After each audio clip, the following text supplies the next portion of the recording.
Hello সবাই, আশা করছি সবাই ভালো আছেন।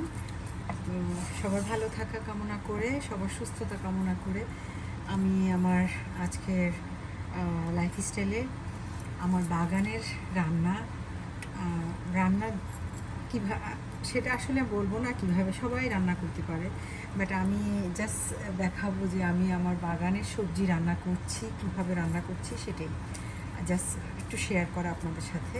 তো আশা করছি সবার ভালো লাগবে, আর এই ভালো লাগা থেকে লাইক, শেয়ার এবং সাবস্ক্রাইব করবেন। তো এই যে আমি একটি প্যানে তেল দিয়েছি, আর দেবো এখন এই যে পেঁয়াজ, লাল পেঁয়াজ কুচি। তো আমি এখন দেখাবো আমি অলরেডি একটি করেছি, সেটা হচ্ছে যে চিংড়ি মাছ দিয়ে আমার বাগানের কই রান্না করেছি।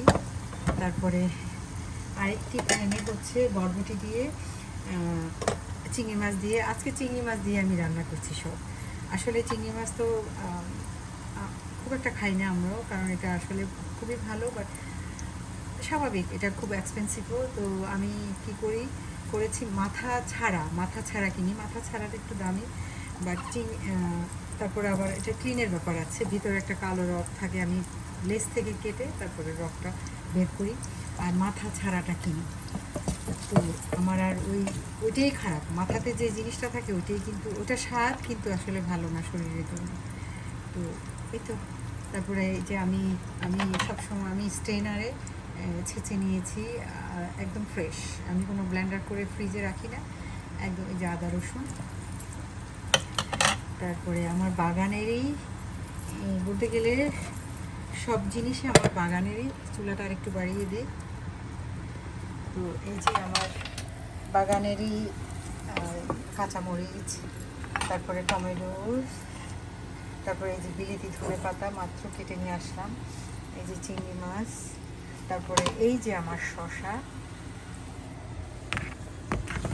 এই যে বাগানের শসাটা আসলে এইরকমই ছিল শসা, এই যে শসা, এটা আজকে কাটবো, বিচি রেখে তারপরে নারকেল দিয়ে আর একটু ব্রাউন সুগার দিয়ে টকের মতো রান্না করব। আর আসলে আমি এভাবেই সিডস রেখে দিই নেক্সট ইয়ারের জন্য, কইয়ের বিচি।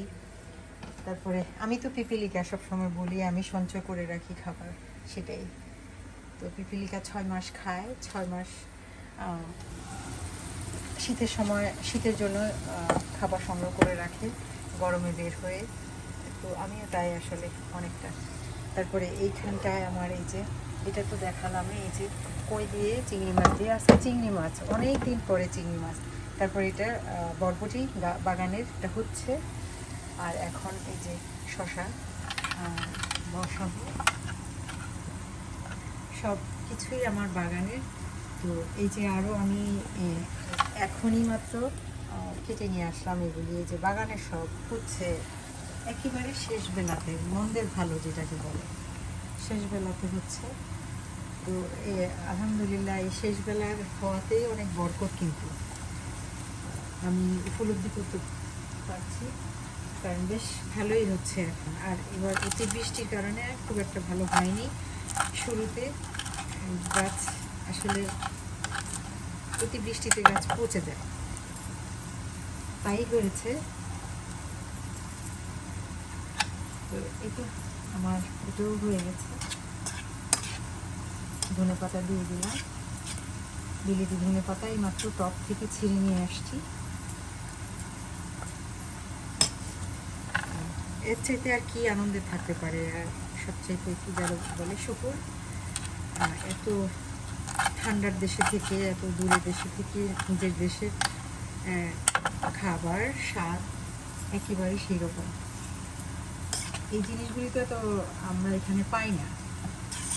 তো যাই হোক, আমি সংগ্রহ করতে পছন্দ করি, আমি তো সবসময় বলে আপনাদের সাথে শেয়ার করি, আমি যে কোনো দুর্লভ জিনিস সংগ্রহ করতে আমার পছন্দ, আমি তাই করি। এত ব্যস্ততার মধ্যেও করার চেষ্টা করি। এটাও কি সম্ভব এই জিনিসগুলি টবে বা ব্যাকইয়ার্ডে করে তারপরে খাওয়া? এই তো এভাবে আজকে আমার রান্না। বরবটি দিয়ে চিংড়ি মাছ দিয়ে, তারপরে শসা দিয়ে, বাগানের শসা দিয়ে, বাগানের বরবটি দিয়ে, চিংড়ি মাছ দিয়ে, বাগানের শসা দিয়ে, চিংড়ি মাছ দিয়ে, বাগানের কই দিয়ে, চিংড়ি মাছ দিয়ে। আমি জানি না কোন অঞ্চলে কি বলে, আমাদের দেশে আমরা বলি কই, যেটা সবুজ সাদা দাগের মতো উপরে, সেটা।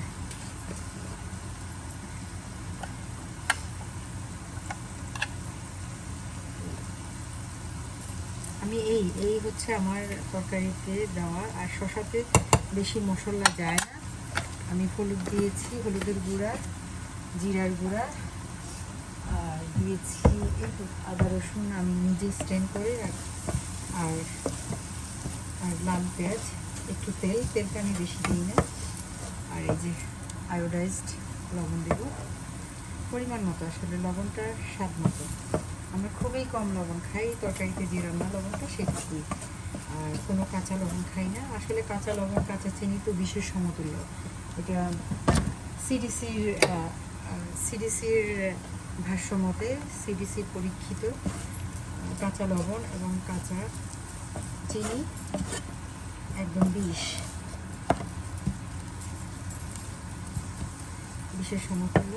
তো আমি এখন পানি দেবো না, এই চিংড়ি মাছটাও আমি এইভাবে দিয়ে দিই, কষে যাক।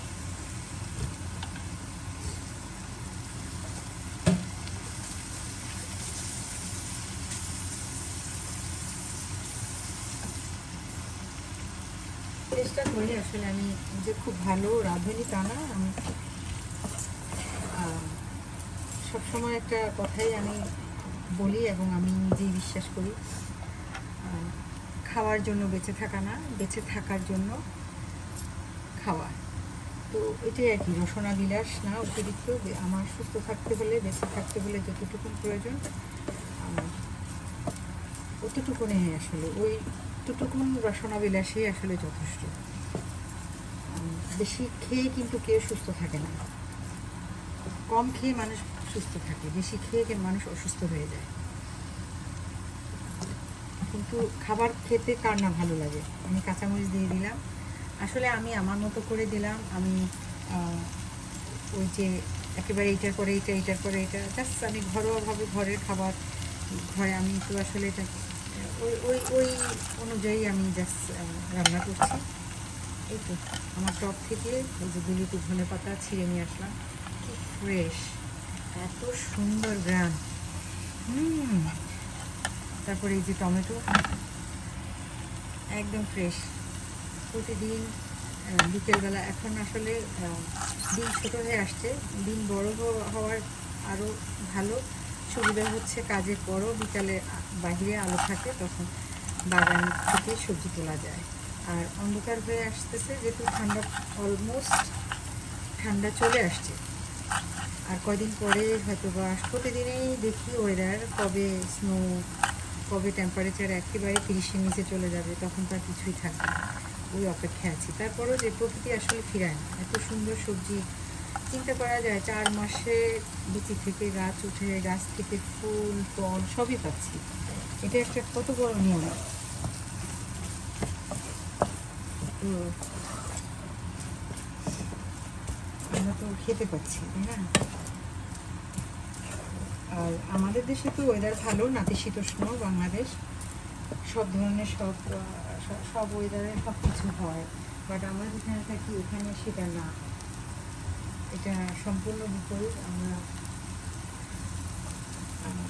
4 মাস তীর্থের কাকের মতো বসে থাকি, একটু রোদ হবে, টেম্পারেচার হাই হবে, তারপরে বাগান করব, সবজি হবে, দেখতেও তো ভালো লাগে। গাছ কি সুন্দর অক্সিজেন, আমি ডেকে গেলে পুরা মনে হয় যে বনভূমিতে থাকি আমি, এরকম। আমার ঘর মনে হয় যে বাগান বাগিচা এরকম। তাই তো আপনাদের সাথে শেয়ার করলাম আমার আজকের এই যে শসা, এই যে বাগানের শসা। এটা বিচি, আসলে আমি একদম সবুজ কেটেছি, কিন্তু আমার বর বলেছে সে তরকারি চিংড়ি মাছ দিয়ে খাবে। তো চিংড়ি মাছ আনার অপেক্ষা ছিলাম, এর মাঝেই শসা লাল হয়ে গেছে এবং ভিতরে বিচিও চলে আসছে। তারপরে বেশ ফ্রেশ। তার থেকে ওই যে মন্দের ভালো কথা আছে না, ওইটাই আর কি। এই যে অনেকটা কষে গেছে, আমি আমার শসা দিয়ে দিচ্ছি। আসলে বিচি আমি শসাটা যখন কাটলাম আমি আর আলাদা সরাই নাই, বিচি থেকে গেছে। এখন উপর থেকে আমি শসাটা দিয়ে দিচ্ছি, আর বিচি পানিটা নিচে রয়ে গেছে। বিচিটা আসলে উঠাই ফেলি, নাহলে এটা পাকা বিচি বিচি বেশ সে ম্যাচিউর হয়ে গেছে, সেটা দিতে চাই না। এটা বীচের জন্যই ভালো, বীচ রাখবো। এভাবেই আমি করি। আমি আসলে যখন এখানে আমি সৌভাগ্যক্রমে যাই হোক অনেক পরিশ্রমের বিনিময়ে আমি থাকার একটু বাসস্থান জোগালাম। আমি আসলে বাগান গাছ খুব পছন্দ করি, তো চিন্তা করলাম যে অবশ্যই একটু ফাঁকি ফেলেই আমি বাগানে ঢুকে যাই, গাছ লাগাই। তো প্রথমবার যখন আমি খুঁজে খুঁজে খুঁজে খুঁজে বিচি এনেছি, তারপরে যাই হোক যেমন টমেটো বাজার থেকে আনার পরে টমেটো কাটার পরে বিচি বাগানে লাগাতাম। তারপরে বেগুন, এই যে পেকে গেছে, বিচি শক্ত হয়ে গেছে, এই বিচিটা আমি রাখবো। তারপরে বেগুন বাকি বেশ ম্যাচিউর বেগুন, ওটা বিচি রেখে দিতাম, ওটাই বাগানে লাগাতাম। মরিচের বিচি বাজার থেকে মরিচ আনার পরে সেই বিচিটাই আমি লাগাতাম। এইভাবেই কিন্তু আমার সংগ্রহ। আমি কিন্তু স্পেসিফিক কোথাও থেকে না, আমাদের দেশ থেকে তো কোনো সিডস আনা যায় না, আমি তো আনিই না। কারণ আমি সবসময় রুলসকে খুব পছন্দ করি, যে কোনো রুলস সে যে দেশেরই হোক, নিয়মে। আসলে আমরা বেঁচে থাকতে হলে দুনিয়াতে নিয়ম বাউন্ডারির ভিতরে আমাদেরকে চলতে হবে। বাউন্ডারির ভিতরে থাকাটাই কিন্তু সৌন্দর্য, শান্তি। আর হ্যাঁ, আমরা পশু পাখিকেও বাউন্ডারির ভিতরে রাখার চেষ্টা করি। আর আমরা মানুষ আমরা বাউন্ডারির ভিতরে বন্ধনে না থাকলে তাহলে সেটা জীবজন্তু আর মানুষের পার্থক্য তো হবে না। তো যে কোনো রুলসে তো এই জন্যে এইভাবে আমার বিচি সংগ্রহ করা, আমার বাগান করা। আর এখন তো আমার বেশ হচ্ছে, আমি সব পরে যখন আমি নিজে লাগালাম তারপরে তো বিচি আরও বেশি রাখার চেষ্টা রাখা শুরু করলাম। এই তো এই যে তারপরে হয়ে যাবে, ঢাকনা দিয়ে দেবো। তারপরে বিলেতি ধনে পাতা দিয়ে দেবো, টমেটো কাঁচা টমেটো একটু আগেই দিয়ে দেবো, দুটো এটা কাঁচা। আর এই তো আজকে এখন ঢাকনা দিয়ে দেবো। আমি রান্না করলাম আজকে শেষবার আবার দেখাচ্ছি। এই যে চিংড়ি মাছ দিয়ে শসা বাগানের, এটা কই দিয়ে চিংড়ি মাছ দিয়ে, এটা বরবটি চিংড়ি মাছ দিয়ে। তো আজকে আমার সব বাগানের সবজি, বাগানের খাবার, বাগানের অনেক কষ্ট অর্জিত, তারপরে সমস্ত কিছু, টমেটো, বিলেতি ধনে পাতা, কাঁচামরিচ, সবই ইনশাল্লাহ। তো এই যে শসা, কত মাশাল্লাহ, কত লম্বা, কত বড়, কত হেলদি শসা বাগানে। তো আশা করছি সবার একটু হলেও ভালো লাগবে। আর আসলে এটা হচ্ছে স্পৃহা করার একটা আগ্রহ, তো করার চেষ্টা করবেন। আমরা তো আসলে একটা ক্ষণস্থায়ী অতিথি এই দুনিয়াতে, তো সুস্থ সুন্দর থাকা যায় যেভাবে, ওই সুস্থ সুন্দর থাকাটাও কিন্তু নিজের, আমরা যে বলবো আল্লাহর নেয়ামত, সেটা তো অবশ্যই আছে, কিন্তু আসলে আমাকে সেই প্রচেষ্টা করতে হবে। হ্যাঁ, উপরওয়ালা আমাদেরকে সৃষ্টি করেছেন, কিন্তু আমাদেরকে তো আমাদের অনেক কিছু আমাদের হাতে, যেটা আমরা আসলে ওইভাবেই মেনে চলতে হবে। তাহলে আমরা অনেক অনেক বেশি সুস্থ থাকতে পারবো, নিরাপদ থাকতে পারবো। অনেক যেগুলি প্রাত্যহিক জীবনে মানুষের দৈনন্দিন রোগ ব্যাধি, সেগুলি থেকে দূরে থাকতে পারবো। হ্যাঁ, অবশ্যই মৃত্যু অনিবার্য, তবে সেটা তো আছে, কিন্তু তারপর সুস্থ তো থাকাটা অনেক বেশি জরুরি। তো এই তো, সবাই ভালো থাকবেন, নিরাপদে থাকবেন, নিজেকে ভালোবাসবেন, পরিবারকে ভালোবাসবেন, তথা আশেপাশের মানুষ এবং দেশ ও দেশের মানুষকে ভালোবাসবেন। আজকে এতটুকুনেই আমার লাইফস্টাইলের, আমার সবজি রান্না। সবাইকে আবারও সুস্থ থাকার আহ্বান জানিয়ে আল্লাহ হাফিজ।